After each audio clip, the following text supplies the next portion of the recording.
Thanks for downloading this episode from Teachers Talk Radio. You can find the full schedule and listen back to all our shows at ttradio.org. Enjoy the podcast. This programme has been brought to you by the Happy Confident Company. Our clinically approved, ready-to-go wellbeing and mental health programme will help your pupils thrive. In only 10 minutes a day, you'll be able to deliver social and emotional learning and wellbeing tools throughout your school. To find out more, visit us at www.happyconfident.com. So, welcome to today's episode or show. It's your host, Nazya, and I'm joined by my co-host, Krupa.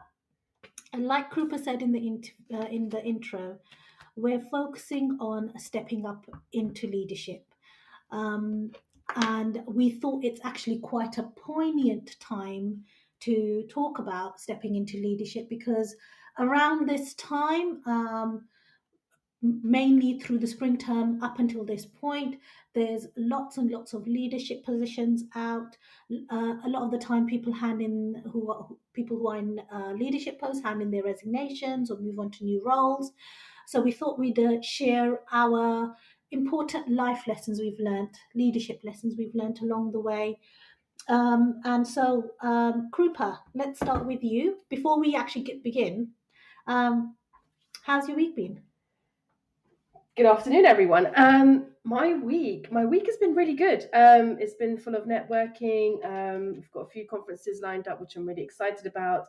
And I'm also attending the Schools and Academies show this week. So really looking forward to some good stuff and networking this week. And how about you? How's your week been? I've been actually looking into some kind of professional development for myself. Nice. So I visited a few schools and it's been really interesting. I think I know what I want to do now.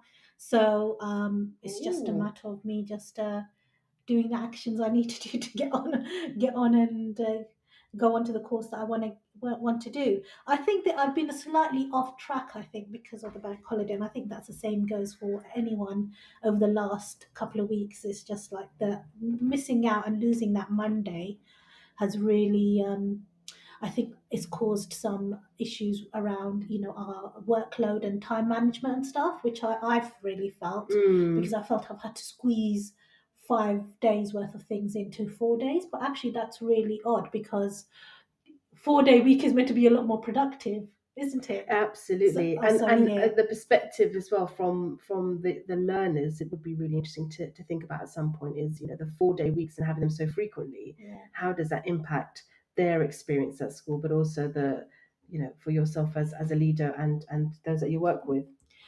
Right. Okay. So let's move on to the topic at hand, which is all to do with stepping up into leadership. So we're going to just share a little bit of our journey and lessons we've learned along the way. So Krupa, you are now a consultant. You've moved away from senior leadership within a school setting. So my first question to you is, what does stepping up mean to you? Good question. Stepping up to me has many lenses. I think, when I first started my journey, I was very much just achieving all surface level achievements, meeting outcome data or, turning up sometimes, because when you're going through the journey, you're doing those daily operations of doing it. But now when I think about stepping up, actually it's that confidence within yourself and the agency that you have, and being able to really hold on to that with confidence. So it's taken me a mighty long time to get to this point, and I'm certainly not at the point where I am, feeling 100% with this, but I'm certainly feeling a lot more at ease with understanding that I have agency and having choice and being able to really harness that and do something with it without having to be in particular walls and be placed within ceilings. I'm not down for that anymore. So that's me. How about you? What's your definition? My definition of stepping up specifically into leadership I think that's kind of changed along the way, and Mm. I really kind of one of a definition which kind of really sticks to me is the one that Simon Sinek talks about, which is how leadership is not about taking charge, but Absolutely. it's about taking care of those you're in charge of. Including yourself. So that really hits home to me because of the type of school that I'm in and the Yeah. type of sector that I work in. So that kind of, I think I'm leaning towards that. That's for me what stepping up means. Stepping up means taking care of those you're in charge of. I like that. I really like that. Okay, so Krupa, what lessons have you learned along the way? So you've moved away from mainstream to special, and along that way, what you've done is you've also you moved into a senior leadership role along the way. So, what what has that learning been for you like? I think the learning there was, I remember that being the most exciting year of my life, professional life, that is. So I've always enjoyed being in schools, always, loved being around young people. But something happened in 2018. I don't know what it was, but there was a whole heap of things that I was doing. I had a 7-month baby, I had a 3.5-year-old, we moved house, was doing my masters. It was so much that was going on, but I enjoyed it. I felt like there was a sense of thriving, and I was growing in so many ways. And don't get me wrong, it was really tough. And when I think about how and why I felt so motivated at that time, I sort of lean into the work of Vanderweel, where he talks about 5 different domains. So there's happiness and life satisfaction, mental and physical health, meaning and purpose, character and virtue, and close social relationships. So I think for me at that point, that state of flourishing, that state of feeling like I'm on top of things and I'm really enjoying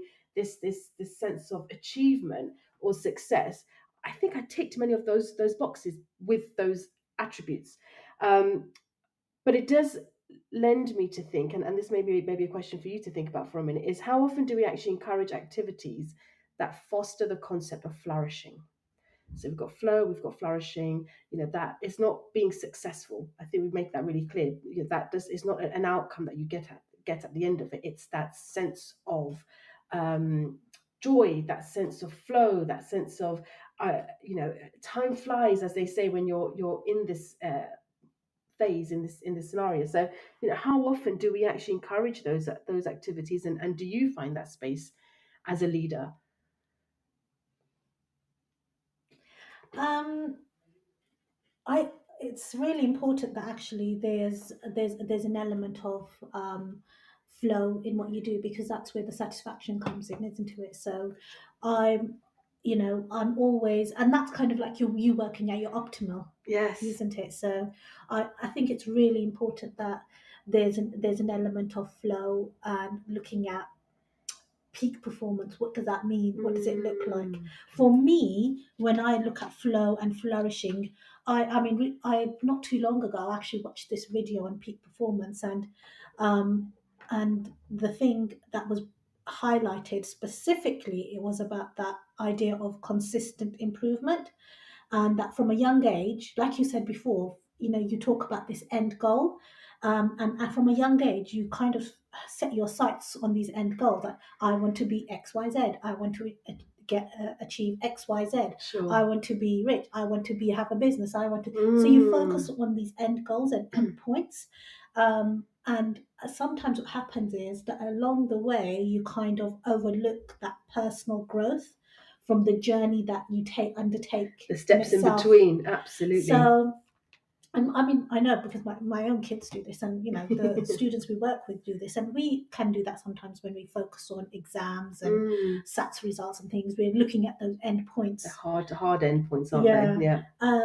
And actually, it's sometimes you need to like change the way you talk about that, and rather than talk about it, it's not rather than talk about it as an end destination, um, we may need to change that conversation to who do you want to become when you get there, rather than the conversation being about you getting there. Agreed. So it's the focus becomes on the self. And as a school leader, these things are always changing. They will. I don't believe there will ever be an end point as a school leader. There will always be things that you want to achieve, do the next thing. Absolutely, and you almost have to go through that journey to almost let that unravel, and that's a discovery in itself. And I think there's something really interesting. I'm just going to draw from that is we almost have an insatiable need to get to an end point, because we're always seeking the next big thing. We want to be on top of our PD. We want to be on top of our home life. We want to be on top of all these wonderful things. But those end goals aren't real. It's all what we choose or what we think is the hype at that point in time, and just being really able to be really real with yourself and thinking, actually, what is it that we're actually seeking? What is it that we're seeking around our end goals? Do they actually exist? Are they in our head? Is that something that we are chasing that has become, like I say, the hype amongst people? Hype or the perfection? Oh, don't! I'm not a perfectionist. Yeah. I will try so hard to be, but it's just not in. It's just not in me. Do you know what? In the book, like the book about called Atomic Habits. Yes. He talks about that in that. Actually, he talks about how we need to move the focus on to who we want to become as a leader, and what skills and qualities we would want to refine, and that will then help us to create a roadmap that leads to that lasting personal success and satisfaction. I like that. And I think that in a way kind of pulls together all these ideas about leadership that we have, and our kind of lessons that we've learned along the way. I know, for example, sometimes there's some people who set out to be a leader, and they have this idea in mind of what they want to be.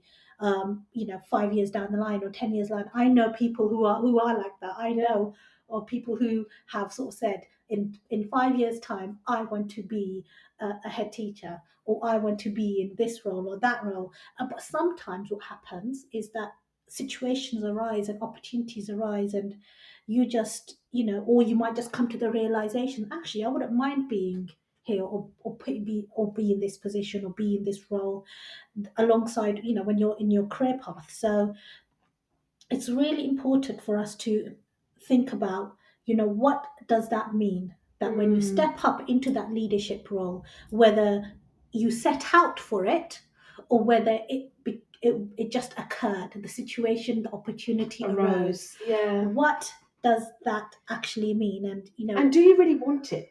That's the other question, because sometimes these things just appear and you think it sounds really good because it wasn't in your periphery, and you take it on and you think this is great, and you exercise skills, and the reality of that journey or that process also helps you define whether you want to continue with that.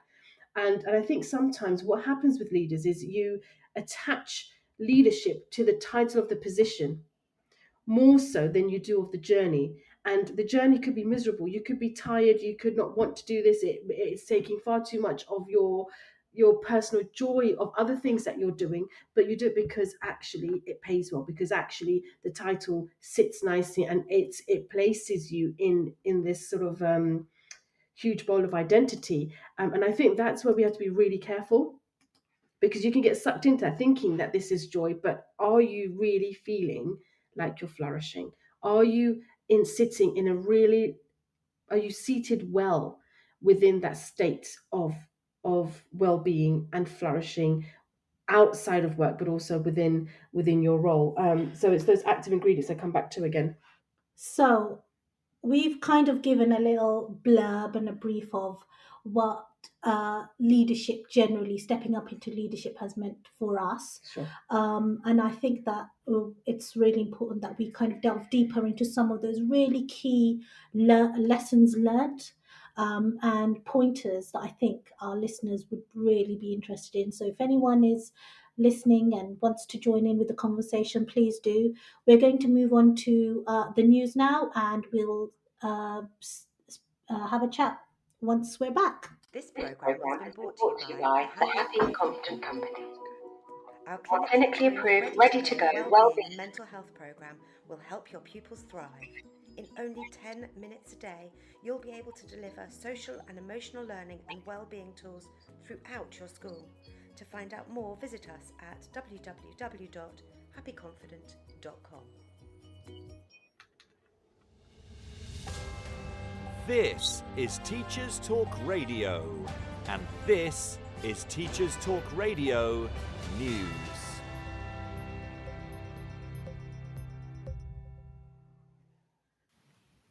SATs have made the news again as many media outlets report on allegations that children were distraught after the reading paper. The BBC website reports that parents and teachers of Year 6 pupils said the paper was difficult and that it had left some pupils in tears. In response to concerns, the Department for Education said it worked to ensure that all tests are appropriate. Whilst some parents took to social media to highlight concerns, a few also acknowledged that the tests might be good in a way to have some kind of tests before GCSE, but the schools in general are under too much pressure to perform well. Copies of the test paper cannot be published until all pupils in Year 6 have had the chance to take it. Sarah Hannafin, Head of Policy for the National Association of Head Teachers, said the union was very concerned about the paper and it would be raising concerns with the Standards and Testing Agency. In Scotland, Edinburgh University students have criticised the institution's response to a marking boycott. According to BBC News, students fear their work will not be read as the university plans to continue awarding degrees without necessary expertise to cope with the UK-wide industrial action. The marking boycott is part of the latest phase of industrial action by members of the University and College Union at 145 institutions across the UK. Union members are refusing to undertake marking duties and assessment-related work. In response, universities are considering a number of measures, including changing marking guidelines and basing final grades on work already submitted. Many students have expressed sympathy towards staff, but also frustration that industrial action has had little impact on anyone but students, as universities have not reopened negotiations. The University of Edinburgh said it has robust measures in place to reduce the impact of industrial action and that work, including dissertations, would be read. Schools Week comment on teacher burnout after a report from Wellbeing Service Education Support shows a quarter of leaders, teachers and support staff said additional responsibilities were adding on average 4 to 6 hours to their working week. 15% of staff said they were spending an extra 7 to 10 hours supporting pupils.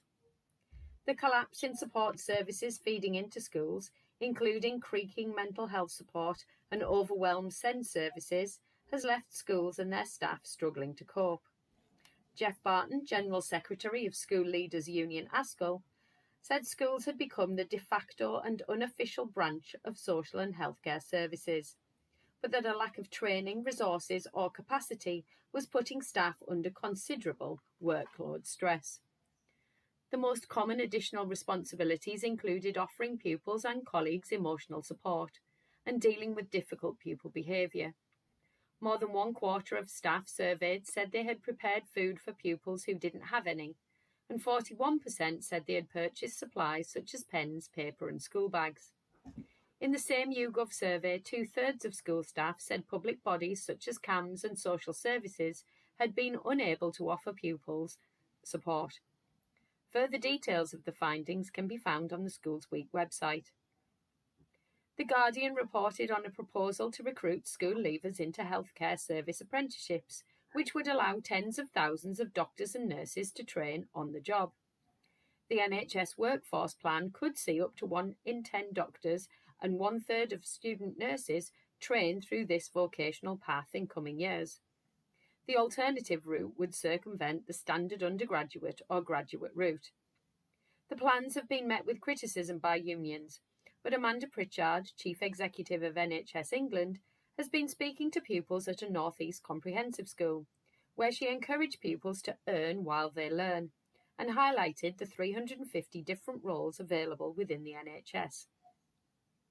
Finally, in Wales, the BBC reports that the increasing cost of food means school caterers are struggling to deliver on the Welsh Government plan for universal free school meals. The unit price was set with an assumption about possible cost increases, but Education Minister Jeremy Miles said the world has obviously moved on and a further review was needed. The current rate of around £2.90 per child in a primary school is being described as no longer viable, as price increases of 20% on items like milk, cheese, fruit and vegetables take their toll. The Universal Free School Meals Plan is being rolled out in phases to all primary schools, although a target for every child in reception Year 1 and Year 2 to be offered a free school meal by April has been missed. The policy has been welcomed, but challenges needed to be acknowledged. This has been your Teachers Talk Radio News with Joe Fox. This is 2 Minute Tech with Steve Woods, your tech briefing on Teachers Talk Radio. Hello, this week I've been searching for crazy technology. The tech I found ranges from rather funny to actually quite useful. Let's see if I can blow your mind. Everyone has probably used Google Translate at some point, even if it's just to translate a word into another language and back again to see if it changes. Well, the Google Pixel earbuds paired with the Pixel phone allow you to switch on conversation mode. Now what is being said to you in a foreign language is translated into your earbuds in real time. What you say is translated and projected via your phone. You do need an Android 6.0 or higher to do this, but this has potential to be a game changer for communicating not only when travelling, but in hospitality too. Next up is a quirkier invention, Smarty Pans. There aren't many things you can't connect to an app, and the frying pan is now joining the club. The Smarty Pan has a built-in scale to weigh your food as you add it to the pan, a handle that tells you when the pan is at temperature, and the app guides you through how to cook a meal you're preparing. Also, the nutritional content of your meal is calculated by the app. There's no advertised price for this pan yet, but keep your eyes peeled. It replaces a cookbook, reading the nutrition on a packet, and your kitchen scales, as long as you fry everything. My final crazy technology is the Hush Me. This is an invention for those concerned about being overheard by others when talking on their phone or other connected devices. It works by muffling your voice so others can't hear you, keeping private conversations private. Genius, I hear you say. I need one so I can work during my commute. Before you break out the credit card, it is a rather chunky device you wrap around your whole head. I'd describe it as a pair of large headphones that connect to a cup to cover your mouth. At just over £180 and making you look like Darth Vader, you may want to do a bit of research first. Do you know of any crazy tech? Do you own any? As always, why not get in touch at TT Radio Official? I'm Steve Woods, and that was 2 Minute Tech. 2 Minute Tech with Steve Woods, your tech briefing on Teachers Talk Radio.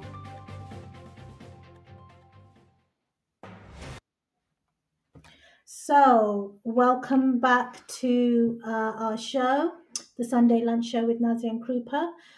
We're talking about stepping up into leadership, and we're coming at it from a slightly different perspective. It is mainly around, and that perspective is about how we have approached leadership, and also the lessons we've learned along the way, and the things that we found were actually the key kind of points that we would actually give to anyone else stepping up into leadership, isn't it? I think that it's like these take-home messages in a way, because those conversations around leadership, the usual ones about, communication, being an effective communicator, and setting school development priorities and change management and all of that. That's like the norm. Those are things that should happen, and they're really, really important. I think that what we're focusing on specifically is what it means as somebody who needs to change the way they perceive what it means to lead others. Like you're moving, when you're stepping up, normally you're moving into that role from a slightly I suppose from a team role into that leader role. So it could be, you're moving from a a teacher role into senior leadership, or you're moving from a head of something into assistant head or deputyship or whatever else it may be. And actually, what are those behaviors and that mindset that is needed to enable you to flourish in that role? Absolutely. So, Krupa, So that's what are your thoughts? I agree, and I think we also just need to take a step back, and I think it's just coming back to your own perceptions of the weight that titles hold. They are not real. So although we say you're moving from perhaps being a teacher to becoming a senior leader, for example, an assistant head, you feel like you are leading others, and you are somewhat. However, everyone should still be on that journey with you. And it's at that point you've got to start looking at your relationships. So, as a teacher, as I remember being an NQT and being able to build relationships as my NQT was a very different set of understanding and almost like a safety net until I was qualified. Something happened on the day where I was where I gained my QTS, and I felt like, oh, I am a teacher that's worthy and that has been sign-proof, because I was looking for that external validation. So what do you mean it's not real? Obviously, it's real because you get paid for it. It's a job title, and it has a place within the structure and the organization. So what do you mean that it's not real? It's based on how meaningful those outcomes are. So when I say it's not real, you are still aiming, be it a teacher or a senior leader, your outcomes still are aligned with what the greater vision is going to be. Agreed? Mm-hmm. Do you agree that you want every learner in your learning space to be making progress? Okay. Do you agree that you want to be present and hear those young people in the classroom and be able to offer them the space and time for them to be understood, therefore they can grow? Okay. So when we think about titles, what I'm trying to say is not to be so attached as being superior. Your being is not superior. Your intention, you may have greater resources that may enable you to have the agency to be able to do things slightly differently. But all of those things are needed to work within something greater.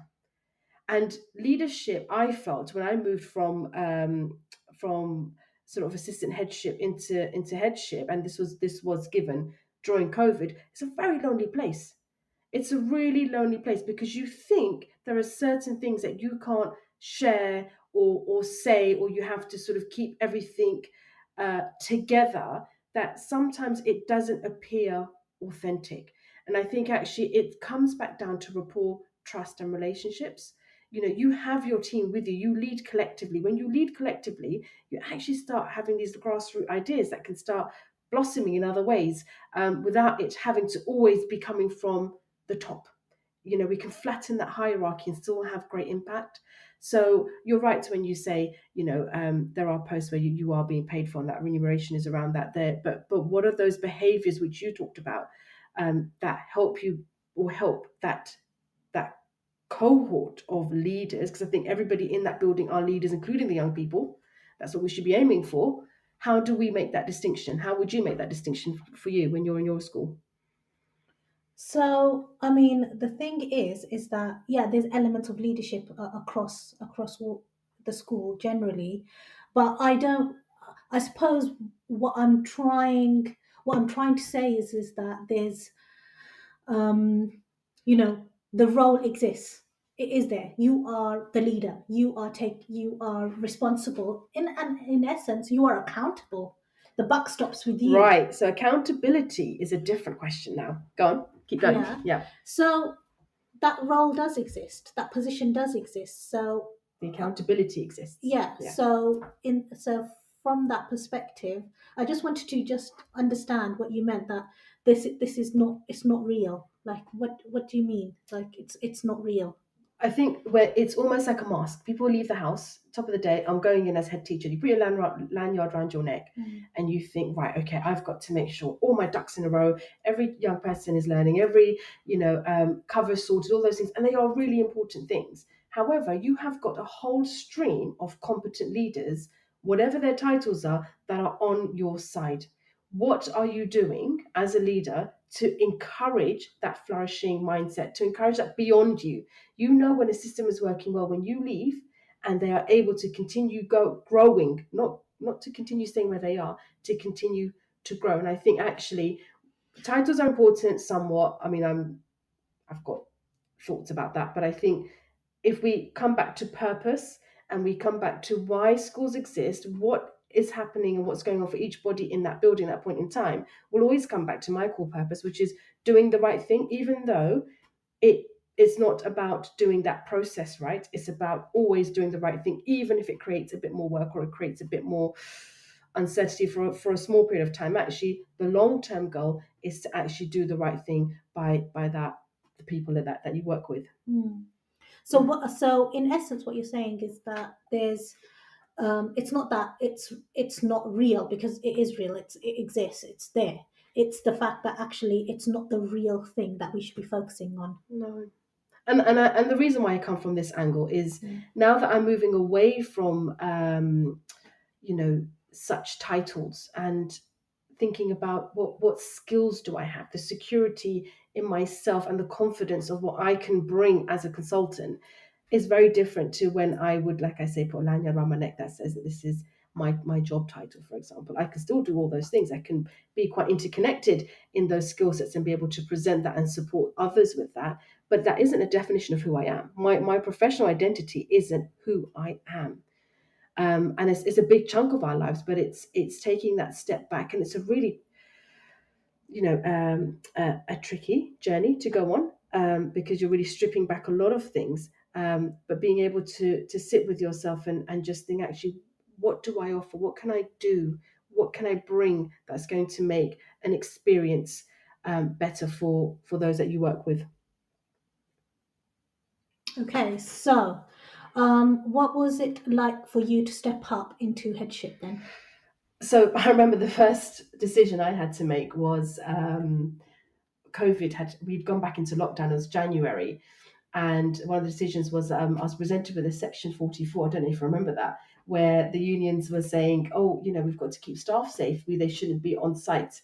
Now, working in a special setting and knowing the needs for safeguarding, we had to very quickly think about, could we open on site, but also have a safe virtual setting that we could provide, being able to connect with all the beings that we were presented with, young people, families, and staff. And like I said, at that point, I remember just feeling really alone. Like, my goodness, I feel like I've got the world on my shoulders. What's the right thing to do? It's almost like a moral dilemma. It was a really tough journey. And if we think about when I was back moving from head of year, teacher of science in a large mainstream school to an assistant head, I had those 5 domains that were ticking on quite nicely. But now all of a sudden, my social support wasn't quite there. We were exercising at given times because we were allowed to. Healthy eating, sleep, all those sort of basics were sort of there. But also there was this sense of fear. And it was fear for life, because you worry about yourself, your young people, your own personal, your families and those relationships. When COVID caused us to sort of go back into lockdown again. So that, for me, I went back into complete survival. And I think I stayed there for a significant amount of time. And so I had to really think about what was the right thing to do, and how could we make sure that provided reassurance, it provided a considerate approach in all the decisions that I was making. And that was a time that I really felt like I connected with my SLT at that point in time. And I realized it didn't need to feel as lonely as it needed to feel. I had a team of people that were also on this journey with me, and actually together we were better. And they were able to challenge me with some of the decisions that I could make. So I will always be, grateful for that relationship. So there. a real growing moment. A huge growing moment. Yeah. Huge growing moment. Okay. So, and then, now you've moved away from headship, and you've moved towards more kind of consultancy role. So you're not working in a school, within the school structure per se, you're working slightly outside of that. What has that journey been like in terms of the leadership, that you stepping into a different type of leadership? I think it's been tough.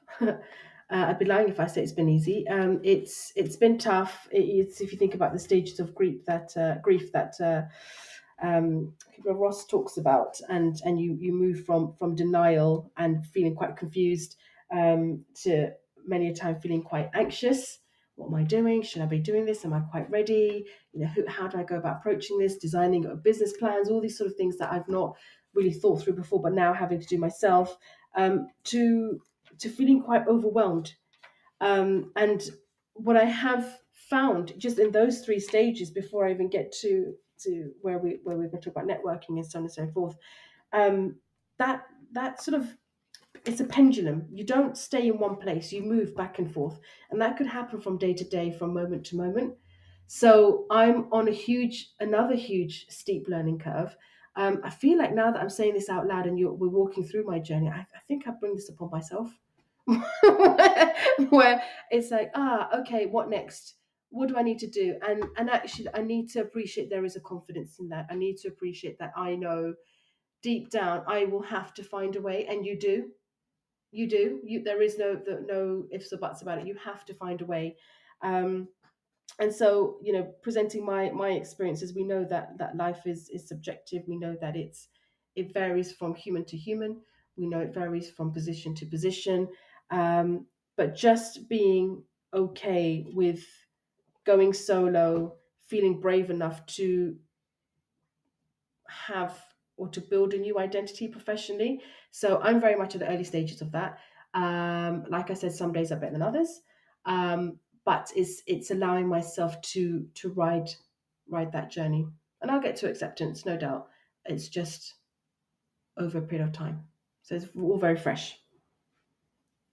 Right. So,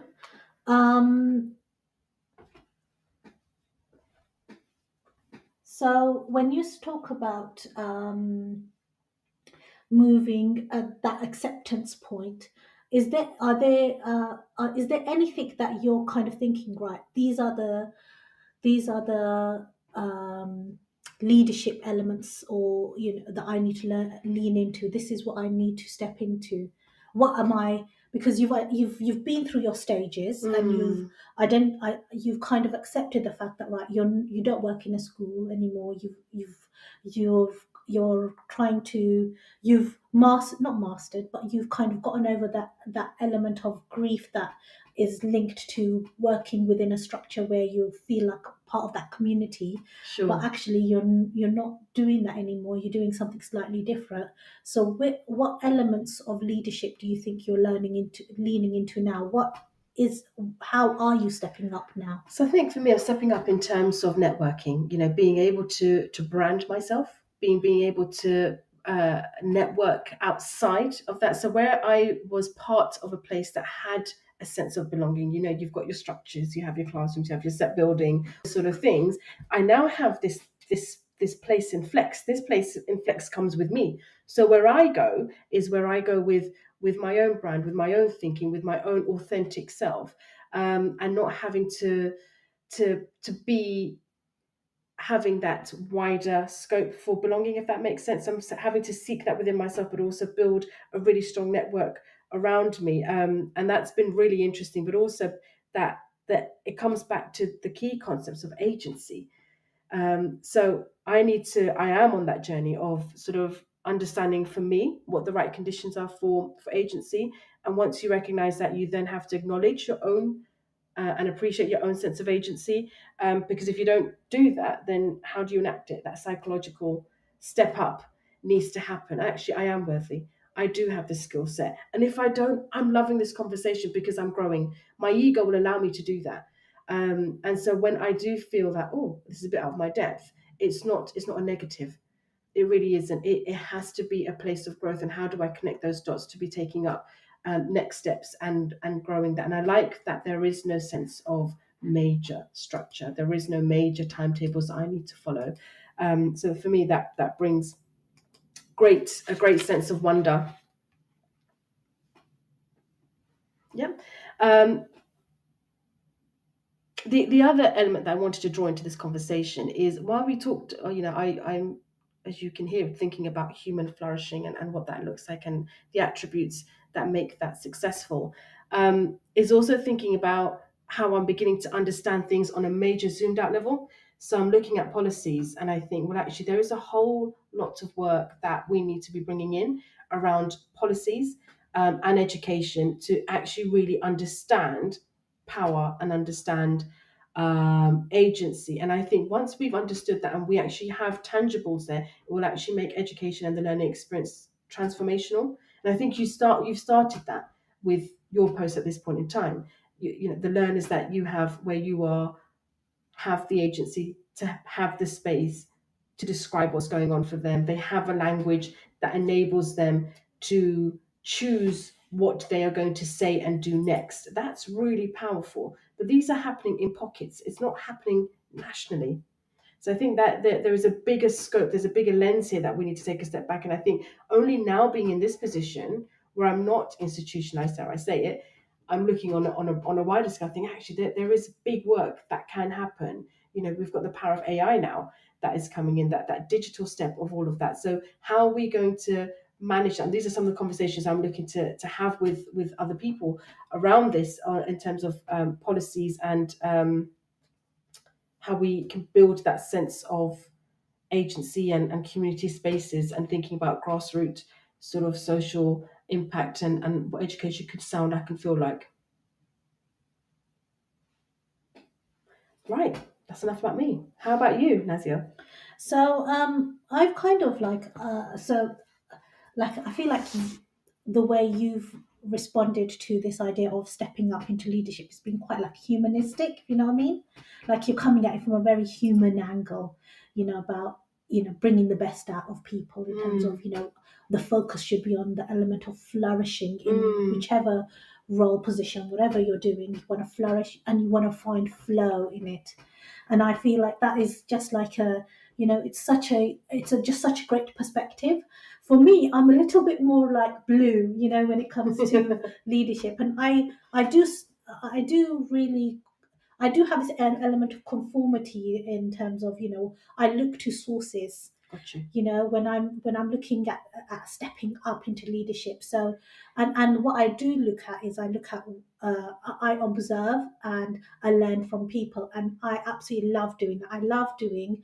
If I could do something, I would shadow the people in the world that I look up to. Yeah. You know, like that is just my thing. So my biggest learning as a leader has been actually working with people who, you know, may not have done the right thing, and I've learned from their mistakes, or who I feel didn't do the right thing. So they have been those leaders have been, and this was quite early on in my career. I learned what not to do as a leader, and it just like, you know, I just took it on board and it went in my head. And so, can I just pause there? Is that because of how that behaviour of the leaders that you think they should, that had triggered a feeling? yeah. Because actually, when you're a leader, you're going in with your brain, aren't you? Saying, right, rationally, on paper, this is what I need to be doing, because actually I'm being able to manage several things, because that's how you see things from a, you know, particular post or position, whatever your setting may look like. But when you're saying what not to do, what's the difference? Why does that stick with you? Where are those feelings from? I think they're mainly actually from to do with the fact that as when you're in your early years of teaching, you're kind of trying to make sense of yourself as a teacher, you know, and then you gain some responsibility. You're trying to make sense of yourself on leading that element of responsibility, and then when you move on, you're trying to gain some sense of what it means to, you know, to be in that position. And I feel like along the way, I have learned quite early on that if I don't lead through my values, I will not be happy, you know. And so I've kind of, for me, it's been, I've looked at certain leadership behavior and I've said that's not aligned with how I feel, how I think, what I believe to be the right way forward. But then there's been another element, which is actually what was the purpose and the reason behind that decision that was made. Listening compassionately. Yeah. So and sometimes the reasoning or the impact of that decision that leader may not have seen, but the people feel. Yes. So Yes. those have been my biggest learning points, I would say. Moving on from that, I would say that I've kind of like tried. I went out, especially when I moved into senior leadership. I kind of like was looking at, okay, what should I be doing? What shouldn't I be doing? So I kind of made this note of this ABC that I should do. Okay. So I've got this ABC in my head. A, being absorb information. So when I moved from a senior leadership position into another school, this was my kind of, not my motto, but this is what I was following in my head. A, absorb information, because if I absorb information, and there's lots of information to take in when you're in a new school and in a leadership role. I was just thinking, okay, I'm responsible for this X number of people. I'm responsible for these areas.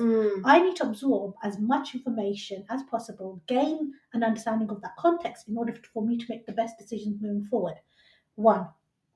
And my B was be respectful, because actually that school and those people have been on their own journey. Yes. They have their own past, their history. That school has had its own journey and its achievements and successes and whatnot. So in order to build trust, I had to be respectful of that journey that they've been irrespective of whether you've agreed with how things have been. Okay, yeah. And then my C was to communicate consistently. So communicate consistently and with clarity.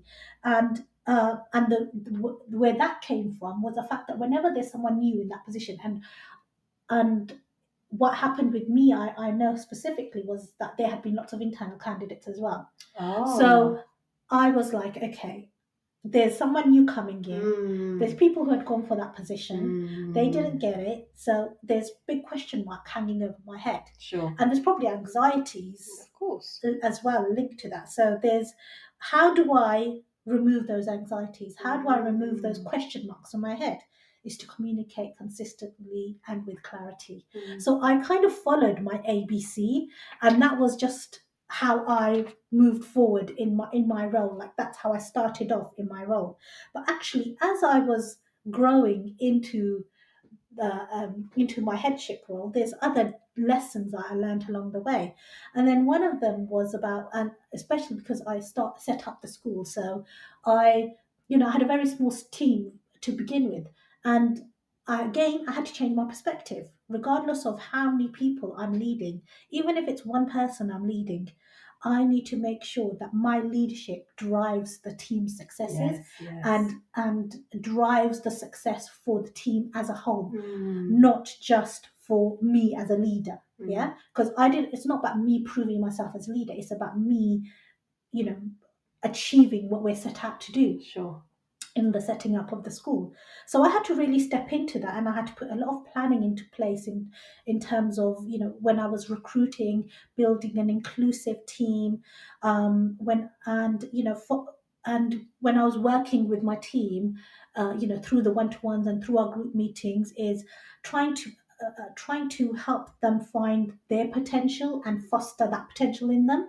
Because again, new setup, new school, comes back to flourishing. It's from scratch. And in a way, I knew I was the glue that was holding that team together. Sure. So as a leader, that changed my perception as well. But then underpinning that at all times, even when I moved into assistant headship, or even when I moved into the headship position, there was this element of integrity. That always was my ground. Yeah. That was the ground that I stood on, because and that again came from me looking and observing the leaders that I worked with and the different types of leaders that I interacted with over the course of my career. Of course. Because people listen. I listen. Look, I was a teacher, an early career student. I was listening to my leaders. I was watching their every move, and so people listen to you as a leader. People watch you. Even when you don't think they're watching you, they are watching you. They're watching you. And they're hearing, aren't they? Yeah, yeah. And even those passing comments that you make as well, they listen to those passing comments. They all have an impact. It places judgment. It becomes value laden, doesn't it? Yeah, so it's a judgment. It's really important for me as a leader that I follow through on my word. I stay true and I show up every single day. So those were my key pointers, key things that I had in my head around leadership and stepping up. That's what it really meant to me, from one role to the next to the next. But I've got to ask, I've got to ask, what should you not do? What are the things that you saw that you're just like, no, I am not doing that? Because now I need to know that you said it. There's lots of things, but there's one thing I would say that is really important, is not make people cry. Oh. Not make people cry. Not get people upset to the point where they are crying. I think that is just, and you be the reason that they cry. Yeah, that's hard. If there's anything that you're going to do in this world, is be kind. Yeah, be kind is a good mantra, isn't it? Just be kind. So and people may get upset because of the situation they're in, but don't be the cause of that. I think for me, it's say what you're going to do. I have a huge bugbear around people who say, oh, they all talk, but you don't see them in action. And so at first I bought into it. I was like, this is great, love it, amazing, refreshing. And then I'm like, but I'm not really seeing you say what you're doing. And then those cogs don't seem to align with mine. I just think if you're going to say something, model it, be on the ground, get in your class. I taught throughout the whole time, including headship, because I think there is something about when you talk about integrity, for me, that's integrity. That's saying, I know what it feels like to be in the classroom. I understand the learners that we're in. This is we're on this ship together, and taking those steps with them. And there are other times where you have to take steps to make decisions for the collective. But I think, leaders need to just get stuck in and be on the ground where possible. I know that's not always easy, but just keep really human. And and seek humor. Humor is one thing that I really enjoy as well with leaders. I think that's a definite good thing. So one thing to steer away from is don't say something and not do it. And then as that comes back to your communication and your clarity and sticking with your words and what that feels like, but also seek moments of joy. Seek moments of humor with your team, with everyone that you're working with, because that's always, it just makes them not want to cry. So for me, it's like, and so going back to that original thing about, leadership is behavior, not position. Yes. I really truly kind of, it just hits home with me through everything that, I've been through in terms of my journey within leadership. And Simon's, again, I'm going to go back to Simon. I don't know why I'm using his quotes so many, maybe because I just recently read his book and stuff. So it's like lots of things are hitting home. Yeah, it's fresh. But he kind of summarizes leadership in a really simple way. And again, these analogies. The analogies are the thing that really help you understand. Absolutely. So he gave this analogy. He said, like, if you go to the gym once and come back and look in the mirror, you're not going to see a change straight away. Or like if you brush your teeth, I feel like there's a dig there, Nazya. I did go this week. No, just for you. But if it's like, or if you brush your teeth twice a day for 2 minutes in one day, you're not going to see a difference in the amount of plaque on your teeth. Agreed. Right? That's not the thing that makes the difference. But you have to continue to show up. You have to commit to it. It's that consistency that makes the difference, not the intensity. And that really hit home to me. And and over a period of time, it's the accumulation of the things that you do.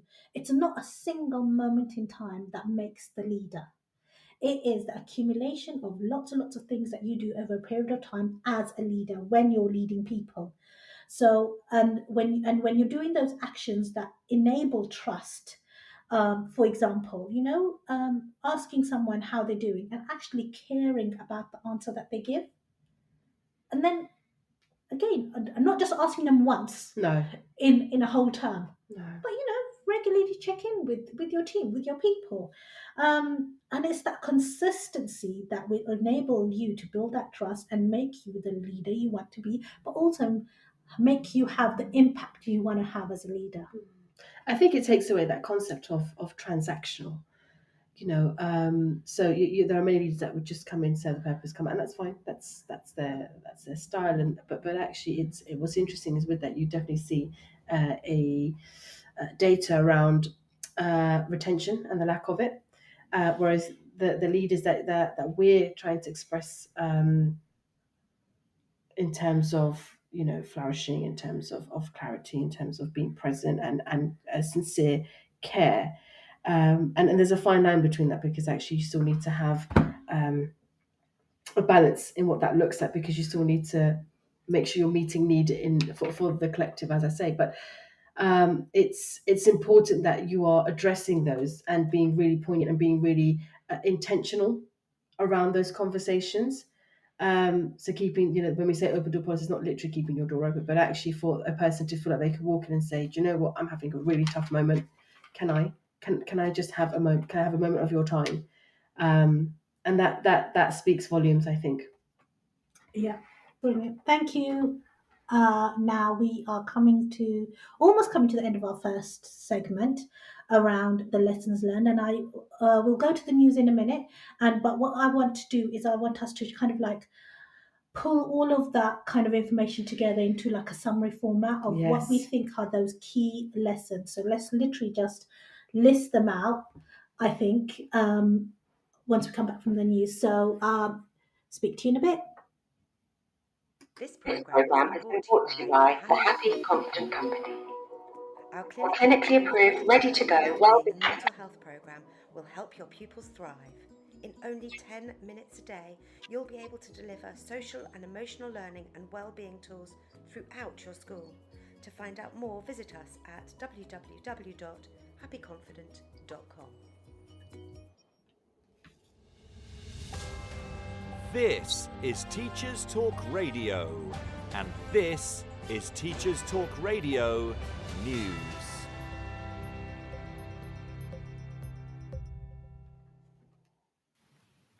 SATs have made the news again as many media outlets report on allegations that children were distraught after the reading paper. The BBC website reports that parents and teachers of Year 6 pupils said the paper was difficult and that it had left some pupils in tears. In response to concerns, the Department for Education said it worked to ensure that all tests are appropriate. Whilst some parents took to social media to highlight concerns, a few also acknowledged that the tests might be good in a way to have some kind of tests before GCSE, but the schools in general are under too much pressure to perform well. Copies of the test paper cannot be published until all pupils in Year 6 have had the chance to take it. Sarah Hannafin, Head of Policy for the National Association of Head Teachers, said the union was very concerned about the paper and it would be raising concerns with the Standards and Testing Agency. In Scotland, Edinburgh University students have criticised the institution's response to a marking boycott. According to BBC News, students fear their work will not be read as the university plans to continue awarding degrees without necessary expertise to cope with the UK-wide industrial action. The marking boycott is part of the latest phase of industrial action by members of the University and College Union at 145 institutions across the UK. Union members are refusing to undertake marking duties and assessment-related work. In response, universities are considering a number of measures, including changing marking guidelines and basing final grades on work already submitted. Many students have expressed sympathy towards staff, but also frustration that industrial action has had little impact on anyone but students, as universities have not reopened negotiations. The University of Edinburgh said it has robust measures in place to reduce the impact of industrial action and that work, including dissertations, would be read. Schools Week comment on teacher burnout after a report from Wellbeing Service Education Support shows a quarter of leaders, teachers and support staff said additional responsibilities were adding on average 4 to 6 hours to their working week. 15% of staff said they were spending an extra 7 to 10 hours supporting pupils. The collapse in support services feeding into schools, including creaking mental health support and overwhelmed SEND services, has left schools and their staff struggling to cope. Jeff Barton, General Secretary of School Leaders Union ASCL, said schools had become the de facto and unofficial branch of social and healthcare services, but that a lack of training, resources or capacity was putting staff under considerable workload stress. The most common additional responsibilities included offering pupils and colleagues emotional support and dealing with difficult pupil behaviour. More than 1/4 of staff surveyed said they had prepared food for pupils who didn't have any, and 41% said they had purchased supplies such as pens, paper and school bags. In the same YouGov survey, 2/3 of school staff said public bodies such as CAMS and social services had been unable to offer pupils support. Further details of the findings can be found on the Schools Week website. The Guardian reported on a proposal to recruit school leavers into healthcare service apprenticeships, which would allow tens of thousands of doctors and nurses to train on the job. The NHS workforce plan could see up to 1 in 10 doctors and 1/3 of student nurses trained through this vocational path in coming years. The alternative route would circumvent the standard undergraduate or graduate route. The plans have been met with criticism by unions, but Amanda Pritchard, Chief Executive of NHS England, has been speaking to pupils at a North East comprehensive school, where she encouraged pupils to earn while they learn, and highlighted the 350 different roles available within the NHS. Finally, in Wales, the BBC reports that the increasing cost of food means school caterers are struggling to deliver on the Welsh Government plan for universal free school meals. The unit price was set with an assumption about possible cost increases, but Education Minister Jeremy Miles said the world has obviously moved on and a further review was needed. The current rate of around £2.90 per child in a primary school is being described as no longer viable, as price increases of 20% on items like milk, cheese, fruit and vegetables take their toll. The Universal Free School Meals Plan is being rolled out in phases to all primary schools, although a target for every child in reception Year 1 and Year 2 to be offered a free school meal by April has been missed. The policy has been welcomed, but challenges needed to be acknowledged. This has been your Teachers Talk Radio News with Joe Fox.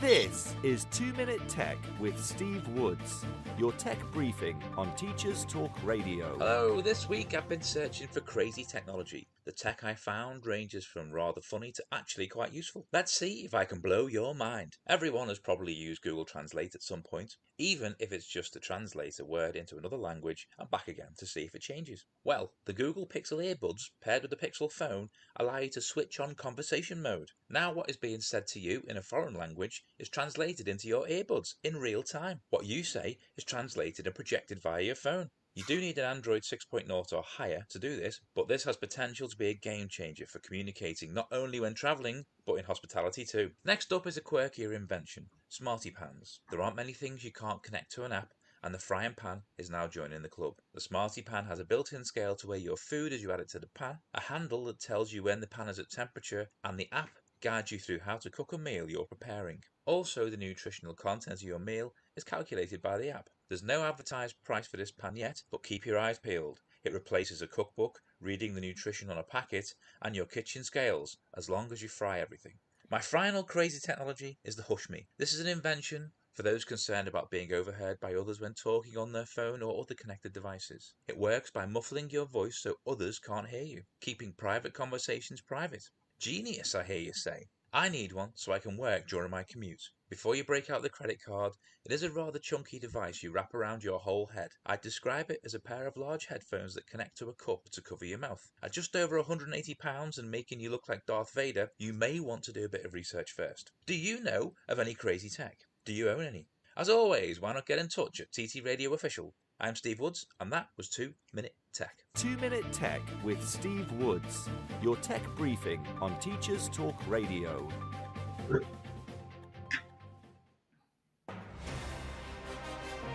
This is Teachers Talk Radio, and you are listening live. Right, so welcome back. So we're going to summarize our take-home points, I think. Sounds good. Yeah, so this is, from our perspective, through the leadership journeys that we've been on, and through those kind of that learning we've had from, you know, our own reading and talking to other people, talking to other leaders. This, you know, what are our take homes in terms of stepping up into leadership? Yeah. Sounds good. Okay, so my first one is appreciation, and I know we didn't speak about this much, but I think one element of stepping up is that you're taking on somebody else's role. Yes. Yeah. Yeah. So, and that somebody may have been a dear person to the team. So it's really important that you appreciate, and I think we did touch on this earlier. You appreciate that the journey that team has been on, those people have been on, that the school has been on, and that leader. Yeah, you know, it's not easy moving on. Yeah, Yeah. And so, you know, and to be honest, people may already be may still continue to remain friends, Yes. or be in touch with your predecessor. Yeah. So it's really important that, you know, you don't kind of bad talk them. You appreciate their previous successes. Absolutely. And you don't downplay them either, you know? No. So by stepping up as a leader, you know, I think it's really important that this comes from a place of power, and we spoke about this in our previous show about that. You know, your conversations about you know, what the team journey has been like should come from a place of power. It should be an appreciation of where they are, where they've been,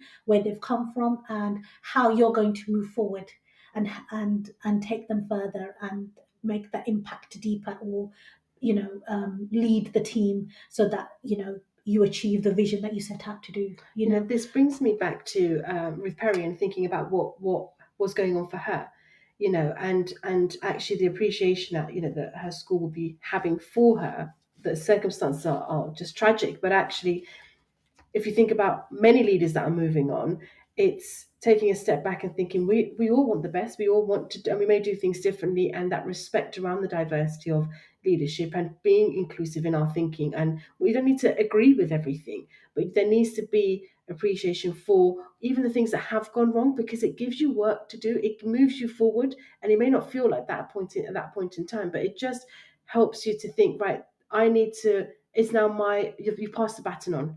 It's not, this is mine. And, you know, again, moving away from the all egotistic, I am the leader and I'm going to be this champion, heroic person, is actually, no, this is, we're moving on, we're evolving. It's an evolving journey from the prior person or people to the journey that will be happening now, but also hopefully the person that takes on from you. You know, you want to have that positive relationship. I still think fondly of all the young people and practitioners that I worked with throughout my learning journey, and I really hope that's all, that continues to be a positive relationship, which I've maintained, and it's such an important part in terms of networking and your next steps as well. So I absolutely respect that, sincerely. And so, you know, part and parcel of that appreciation of the journey of the previous leader, or the previous of the school, the successes, and, you know, what they've been through, is that element of finding that balance. Because what you want to be able to do is, especially if you're stepping up from, you know, if you step up from within the team, Yes. So it's like an internal step up from the position you are in, is that you want to find the right balance between closeness and distance. So you want to be able to link with you know, find some kind of connection with your team, it's a great feeling being liked. You want to be liked, but actually what's more important is, and what's paramount is the respect.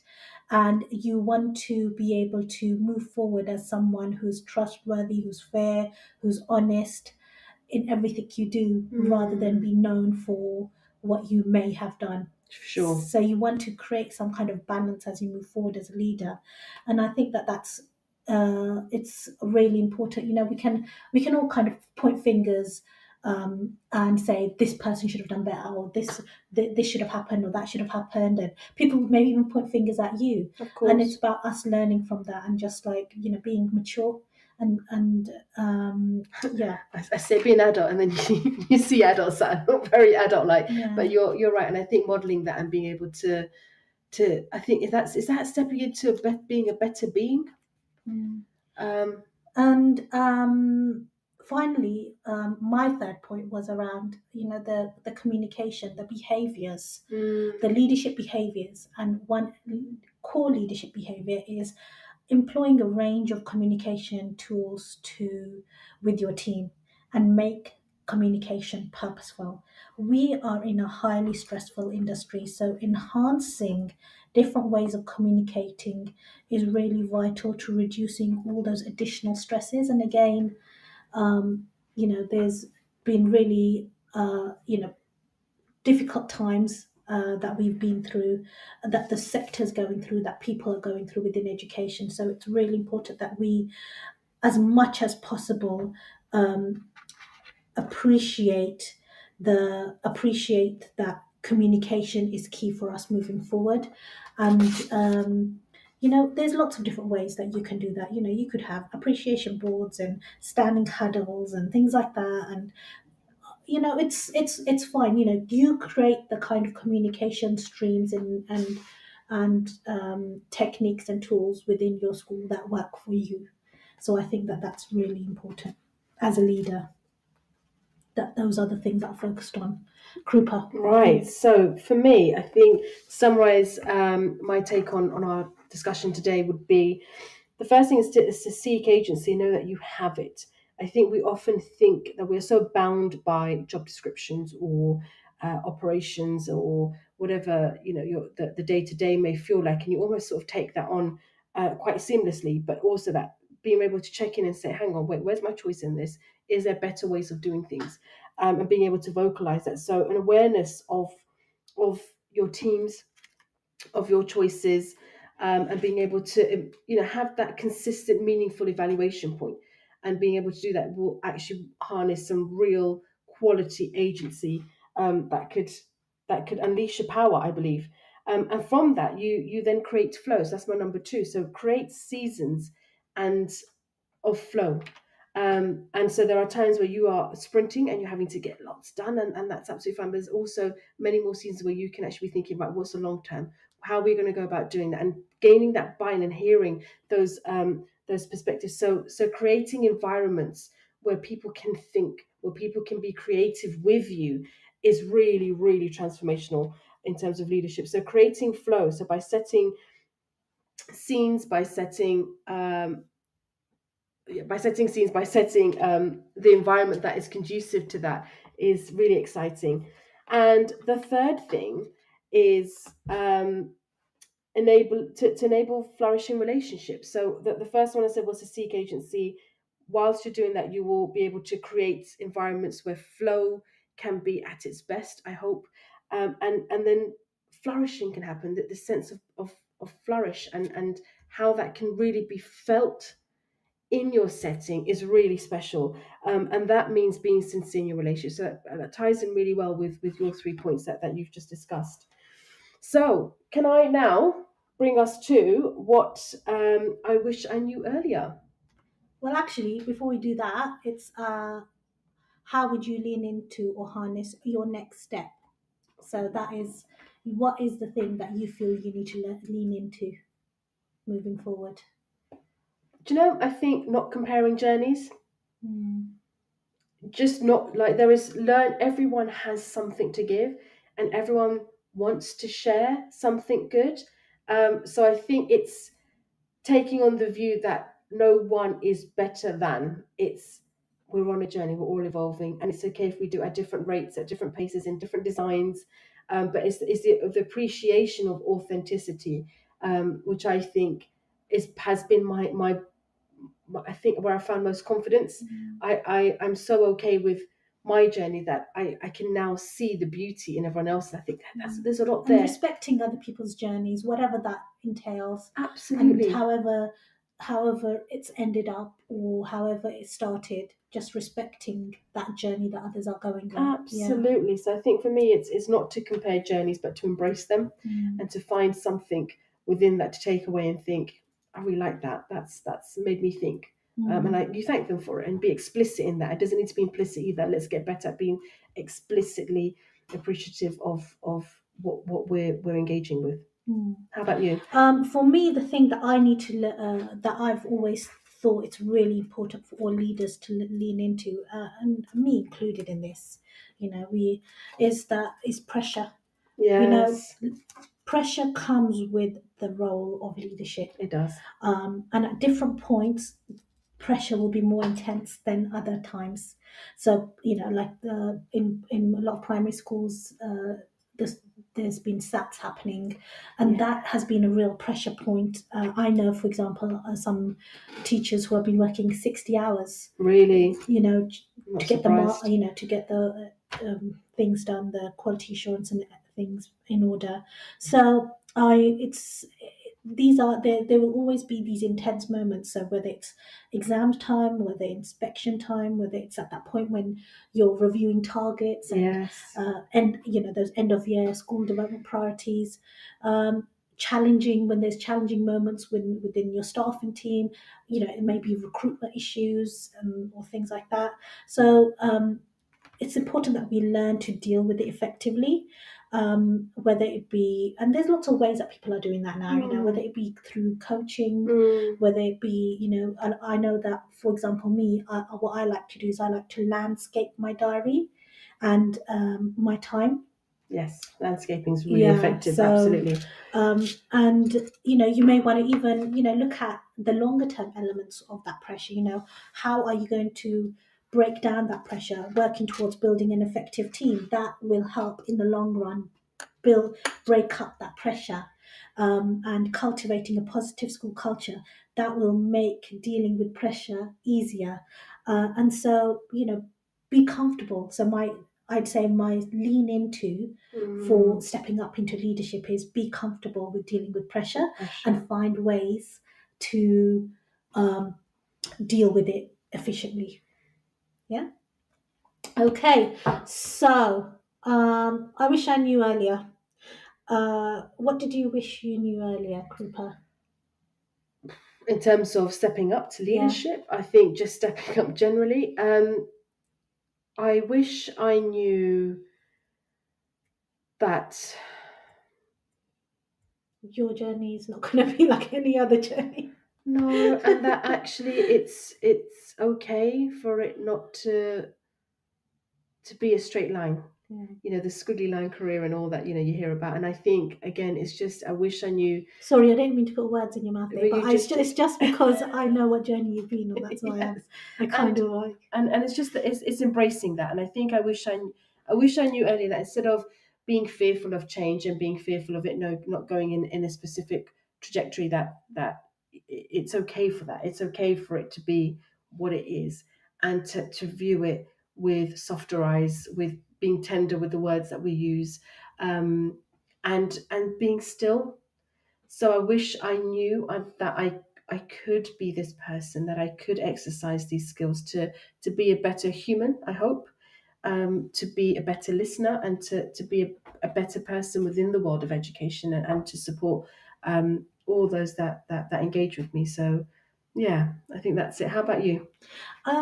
What I wish I knew earlier, and I don't know why they haven't got this in ITT, and if there are any ITT providers out there, I think that it's really important to actually talk about this, is, how to sell myself, how to showcase the work I've done, and I've spoken about this, I think, previously with you before, Krupa, is this idea that, you bring so many things to the role, and what happens is that, you think your work will speak for itself, but actually it doesn't. No. And you need to be able to step up into that leadership role. You need to be able to showcase and sell yourself and say, look, these are my strengths. This is what the impact of the work I've done. And it's kind of, some people are really good with that. They've got the real good knack about talking about all of the amazing kind of things that they've done, the impact that they've had. But it takes a team to get there. Yeah. And this is come back to leadership. If you think about the spotlight should be facing upwards. It's going everywhere. Everyone is under that spotlight. Whereas with some, it's really just on themselves. And I think it's being able to be really real about how are you presenting that, and how do you share that experience. And actually, leadership comes with saying, the team and I, we, and that's okay. It doesn't make you any less of a leader. You still were directing that journey. So being able to sell that though, not everyone knows that. No, and also the person that's hearing that. Yeah. Where are their values? They might be read and being quite, I want to hear what you've done and tell me what you've done and how you've got there. And I get that there are some scenarios you need to be able to do that, but in terms of us, like I say, come back to flattening the hierarchy. There is the power of we is really substantial. We are humans that are meant to interlink and to work together, not in silos. So going back to the point of being able to sell yourself, I would say that you shouldn't be afraid to showcase what you do. Whether it's building teams, whether that's bringing people together, whether it's being able to hone relationships, whether it's that whether it's like you can create real impact and lead by example, whatever that looks like.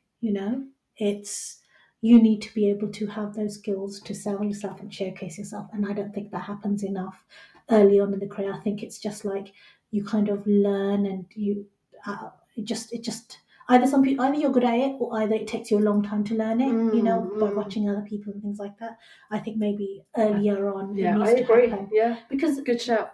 Yeah, because I think the other element is that if people do end up moving away from teaching in the classroom, they've still got so many strengths and qualities and transferable skills that can be shifted anywhere else. And I think that regardless of what position you're in, whatever role you're stepping up to, having the ability to sell that is really important. And I think that links really nicely into Sunday Serenity moment. So what have you got for us today? Serenity. We need to come up with a jingle just for that, right? For our Serenity Sunday moment. So I was just thinking about, this whole conversation we're having about stepping up into leadership. And for me, I think it's about, I think that this is like something I want everyone to focus on. And that is, have this shift. One of the biggest shifts that you will have, especially if you're moving into a new senior leadership position, whether it's internal, internally recruited or external recruitment, it's this ability or willingness to be uncomfortable. Yeah. Because when you first step into the leadership position, you will be a little bit uncomfortable with certain situations and certain scenarios. And what you want to be able to do is that you want to be able to step in and have an impact. In a way, you want to have an impact on the world, but obviously you can't have an impact on the whole world, but you want to have an impact, right? So each of us have our own comfort zone, and for what we need to be mindful of is that when you stay too long in your comfort zone, you will not learn and grow. And there's this place between your comfort zone and the stress anxiety zone, which is that growth zone. And that's a happy place to be because it's ideal for learning and growing. So when you move into your leadership role, be comfortable with going into that growth zone. Tim Ferriss, in his book, The 4-Hour Week, which is something I referred to before, he advises, so he suggests that, you take on small comfort challenge activities daily. And the premise behind that is that you become familiar with discomfort.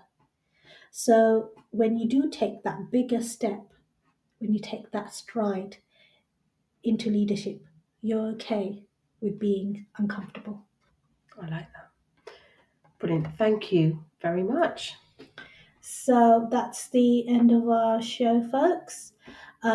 We've hoped you've enjoyed our conversation around what it means to step into leadership. We hope you've learned through our mistakes and through our journey what it means to actually grow into the type of leader that has the impact that you want to have. So take it easy. Hope you have a great week and it's a beautiful day, so I hope you get to make the most of it. You've been listening to Teachers Talk Radio.